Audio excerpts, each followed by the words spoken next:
know if y'all gonna make it past lines, but, you know, if y'all do, hey, I can't move y'all be the house fans all here.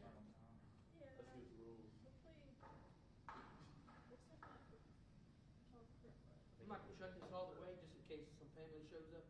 That way they can come in. And thank you. it gets pretty noisy with the echo.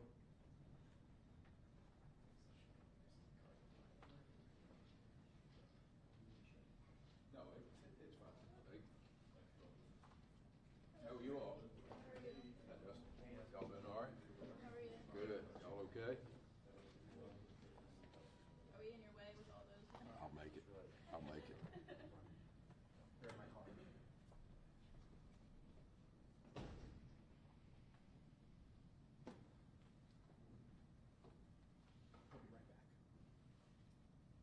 Hey, Mr. Robinson. How are you? Good. This is your second trip around, isn't it? Second, Huh? third. We'll be right back. We need to do a battery swap.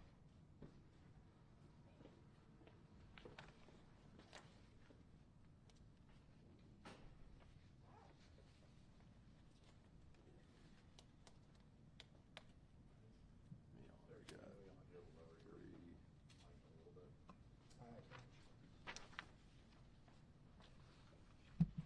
Will you snap me, Hayden? Snap my pouch. Y'all wanted this is what I'm gonna speak from. I think it should be 6 or 7 copies. Hopefully, if it's not, I'll Sure.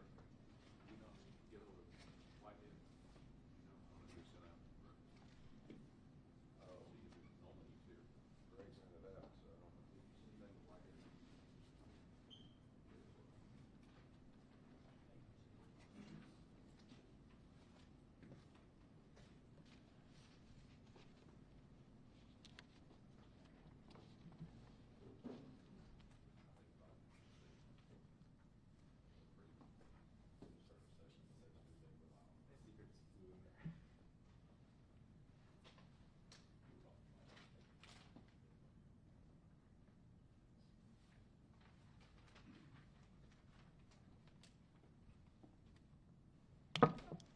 That's all right.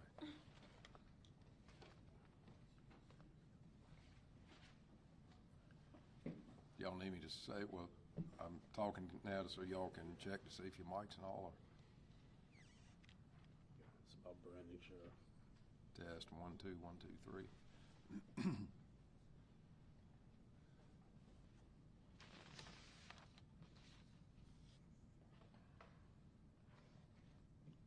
Y'all let me know when y'all are ready.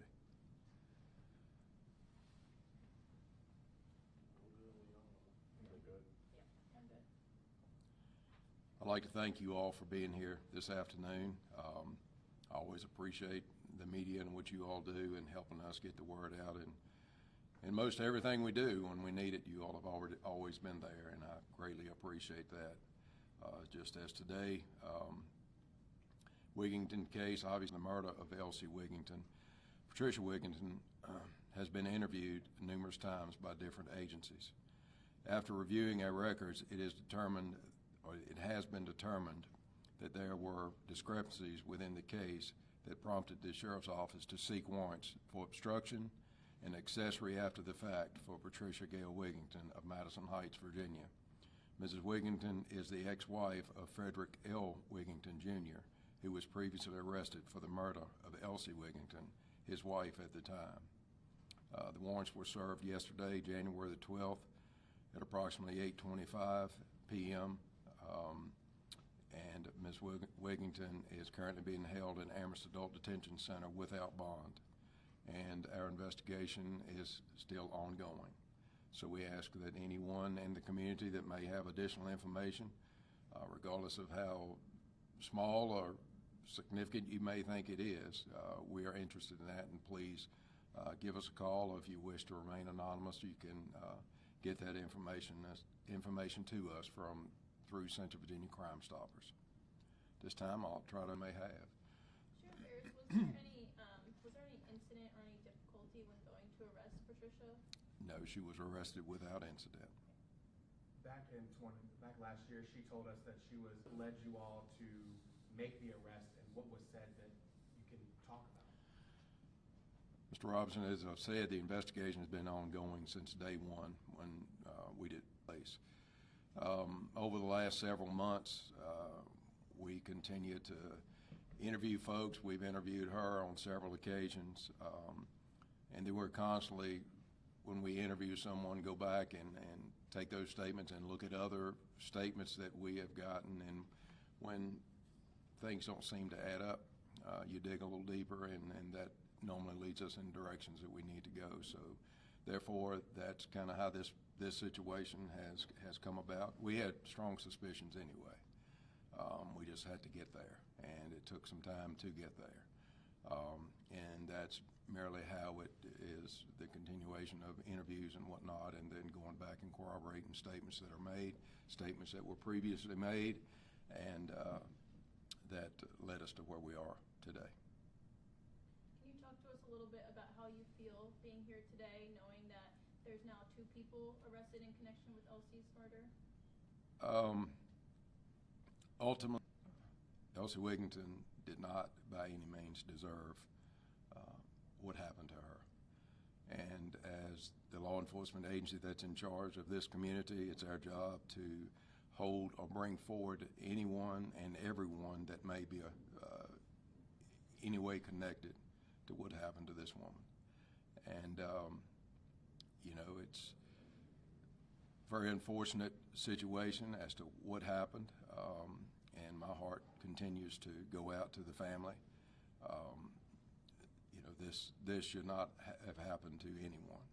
And, you know, I just have to say that the men and women of our agency here and the men and women of agencies that have been helping us with this have done an outstanding job to bring these 2 individuals to the forefront and be arrested and held accountable for the death of Elsie. You came back in once this case was really getting a lot of attention. Do you feel that the previous administration failed at doing what they were supposed to do, and Elsie could still be here today had they done their jobs back then?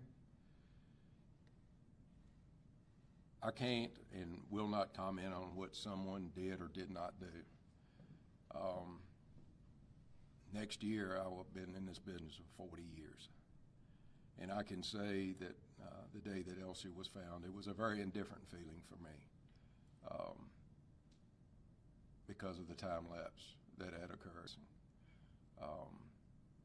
And again, all I can say is I attribute her being found and arrest being made to all the dedicated men and women that stand in harm's way each and every day so that all of us and everyone else can live and go about our communities feeling as safe as possible. And, you know, I'm not going to elaborate or say anything about previous administrations, what they did or didn't do. But as soon as it came to our attention, we aggressively have been on this case and have brought the individuals that are accountable for this to the forefront. Sheriff Ayers, you said that you weren't going to bring charges against anyone until you knew that they would stick. That in this case with Patricia, the same thing. I feel very confident. Our men and women that have put this case together have consulted with the Commonwealth Attorney's Office and run all of their evidence and statements by the Commonwealth Attorney's Office, and they feel comfortable. That is their job to do the prosecution end of it. Is our job to bring those that are accountable to that point. And so all of that has been run through that office to make sure that they feel comfortable with what's transpired so far.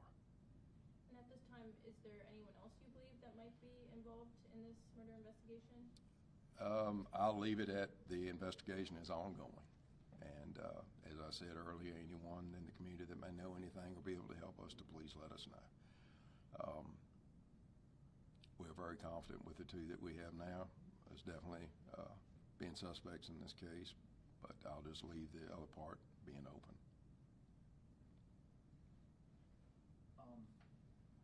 Says the ex-wife, Wiggington, just to clarify, were they married before the marriage to Elsie Wiggington, or? That's correct. Patricia was an ex-wife prior to Elsie. Any other questions? Was Patricia living in Elsie's home when you arrested her? No, she was living there, but she has since moved from that location on Pendleton Drive and is now living in Madison Heights. And he was arrested in August, right? That information in The front. press conference that you had announcing That, that remains. that is correct. So at that time, she would have been living there. She was living there at that time. That is correct. Can you talk a little bit about the conspiracy charge? Just like what does that usually mean? Like conspiracy after the fact? Accessory after the fact. Yeah. Accessory after the fact could be an individual that gives information that tries to elude law enforcement or send them in a different direction or cover up or hide any type of information. Obstruction is that if you give information to mislead or obstruct an investigation. So, you know, the accessory of after the fact is that there were things done after the fact of the initial incident that afforded and or aided the situation itself to happen. And with Fred Wiggington, he was at first charged with second-degree murder, but then those charges were bumped up to first-degree murder. Do you think we might see something similar happen with Patricia? Again, that would be left up to the Commonwealth and what they decide to do as far as charges that are currently against her and what may be brought in the future would be their call. To see exactly what penalties this carries, I can't shoot it from the cuff. I don't know.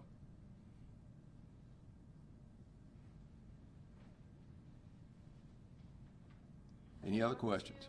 Elsie's family, and what was their reaction to another person being I have spoken with Elsie's sister, who is sitting here today. Y'all feel free, if she's willing, y'all talk to her. And but you know, the family has been very cooperative throughout the entire investigation, and you know, I can't speak to how this makes them feel. You know, this additional arrest here today, but hopefully, what we've done has brought some closure for them. Never will we replace Elsie by any means, but hopefully, it has brought some closure to the family. Anyone else? Well, thank all of you all for being here this afternoon, and again, we appreciate what you all do each and every day. Thank y'all. Thank you, Sheriff.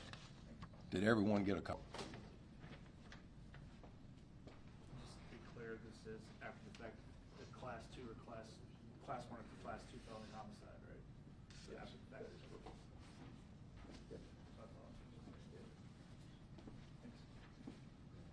Thank you all.